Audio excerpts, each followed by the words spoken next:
ये कहानी है एक जिद की, एक ऐसे जुनून की जिसने भारत में लग्जरी की परिभाषा ही बदल कर रख दी। हाँ, ये द लीला होटल्स की कहानी है, लेकिन उससे भी कहीं ज्यादा ये उस एक 7 साल के लड़के की कहानी है जिसे एक दिन एक आलीशान महल के दरवाजे से लौटा दिया गया था और फिर उस लड़के ने पलटकर अपने महलों की एक पूरी सल्तनत खड़ी कर दी। जरा सोचिए, साल था 1929। मैसूर पैलेस के बाहर एक 7 साल का बच्चा खड़ा है। उसकी आंखों में बस एक ही सपना है, अंदर जाकर उस शान और शौकत को, उस भव्यता को एक बार देख लेना। लेकिन वो एक मामूली सरकारी चपरासी का बेटा था और वो महल, वो तो शाही परिवार का था। उसे अंदर जाने की इजाजत नहीं मिली। उस दिन उस बच्चे के दिल पर क्या बीती होगी। शायद बहुत अपमान महसूस हुआ होगा, एक गहरी चोट लगी होगी। लेकिन शायद उसी घटना ने एक ऐसी चिंगारी जला दी जिसने आगे चलकर इतिहास रच दिया। तो सवाल ये है कि वो लड़का जिसे एक महल के दरवाजे से ठुकरा दिया गया था, वो अपने खुद के महल बनाने तक आखिर पहुंचा कैसे? तो चलिए इस सफर को शुरू से शुरू करते हैं। पहला अध्याय, एक लड़का और एक महल। ये वो दौर था जब गरीबी और एक अधूरे सपने ने मिलकर एक ऐसे मकसद को जन्म दिया जो उनकी पूरी जिंदगी की दिशा तय करने वाला था। साल 1922, केरल का एक छोटा सा गांव। यहाँ कृष्णन नायर का जन्म हुआ। पिता एक सरकारी दफ्तर में चपरासी थे और माँ घर चलाने के लिए नारियल का तेल निकालकर बेचा करती थी। कृष्णन ने अपनी माँ के हाथों में उस मेहनत के छाले देखे थे और बहुत छोटी उम्र में ही ये बात उनके जहन में बैठ गई थी कि इस गरीबी से बाहर निकलने का सिर्फ और सिर्फ एक ही रास्ता है, पढ़ाई। और वो पढ़ाई में होशियार भी बहुत थे। लेकिन कहते हैं ना, कभी कभी हालात आपके सपनों से बड़े हो जाते हैं। घर की जिम्मेदारियों का बोझ उन पर आ पड़ा और महज 20 साल की उम्र में अपने परिवार का पेट पालने के लिए कृष्णन को कॉलेज बीच में ही छोड़कर ब्रिटिश इंडियन आर्मी में भर्ती होना पड़ा। और यहीं से कहानी का दूसरा अध्याय शुरू होता है, कैप्टन से सेल्समैन तक का सफर। ये उनकी जिंदगी का वो हिस्सा है जो हमें सिखाता है कि आपका पद नहीं, बल्कि आपका किरदार आपकी असली पहचान बनाता है। बिजनेस की दुनिया में कदम रखने से बहुत पहले उन्होंने अपनी सबसे बड़ी पूंजी कमाई, और वो थी इज्जत। जब केरल में अकाल पड़ा तो लोगों की मदद करने के लिए उन्होंने अपनी सरकारी नौकरी से इस्तीफा दे दिया। सिविल सप्लाई डिपार्टमेंट में हो रहे भ्रष्टाचार के खिलाफ आवाज उठाई और अपनी ईमानदारी के दम पर वो एक लोकल हीरो बन गए। जब हालात सुधरे तो वो सेना में वापस लौटे और कैप्टन के पद तक पहुंचे। फिर उनकी जिंदगी में एक बहुत बड़ा मोड़ आया। उनकी पत्नी लीला ने उनके अंदर की काबिलियत को पहचान लिया था। उन्हीं के कहने पर 1952 में कैप्टन नायर ने सेना की एक प्रतिष्ठित नौकरी छोड़कर एक ट्रैवलिंग सेल्समैन बनने का फैसला किया। सोचिए, एक कैप्टन और अब सेल्समैन। इस फैसले ने कई लोगों को चौंका दिया, लेकिन लीला ने उनमें वो क्षमता देखी जो शायद वो खुद भी नहीं देख पा रहे थे। और यहीं पर उनकी जो बिजनेस वाली सोच थी ना, वो पहली बार दुनिया के सामने आई।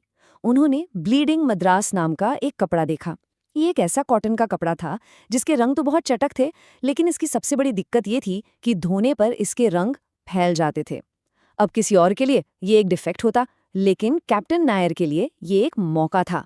उन्होंने इस कमी को ही इसकी खूबी बना दी और इसे ये कह के बेचा कि हर धुलाई के साथ पाइए एक नया डिज़ाइन। ये आइडिया इतना चला कि अमेरिका में एक फैशन सेंसेशन बन गया। अब आते हैं कहानी के सबसे अहम मोड़ पर। अध्याय 3, असफलता, पहला शिक्षक।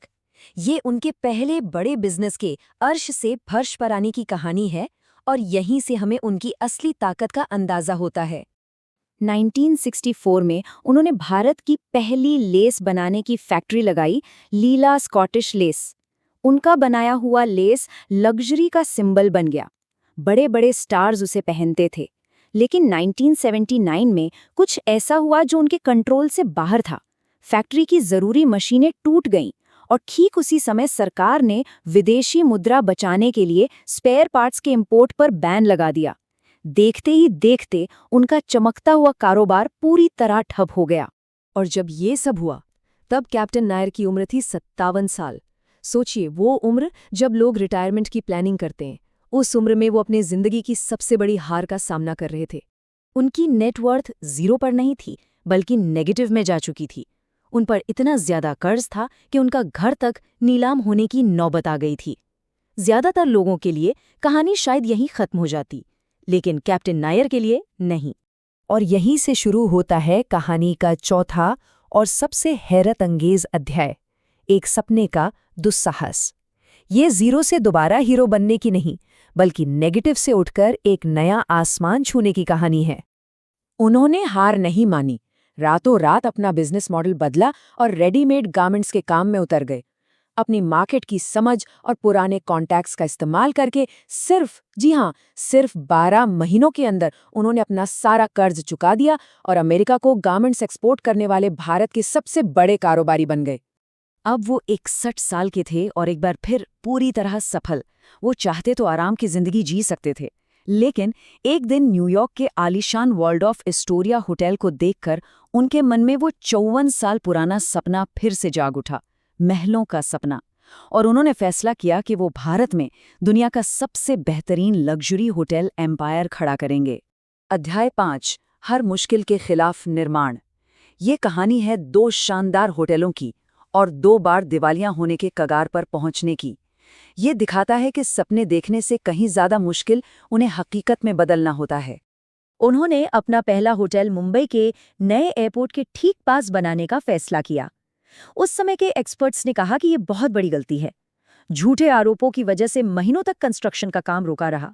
मामला प्रधानमंत्री कार्यालय तक पहुंचा और जब जांच हुई तो वो बेकसूर साबित हुए। और जब 1986 में द लीला मुंबई खुला तो अपनी लोकेशन की वजह से वो जबरदस्त कामयाब हुआ। ये उनके विजन की जीत थी। इसके बाद बारी थी बेंगलुरु की।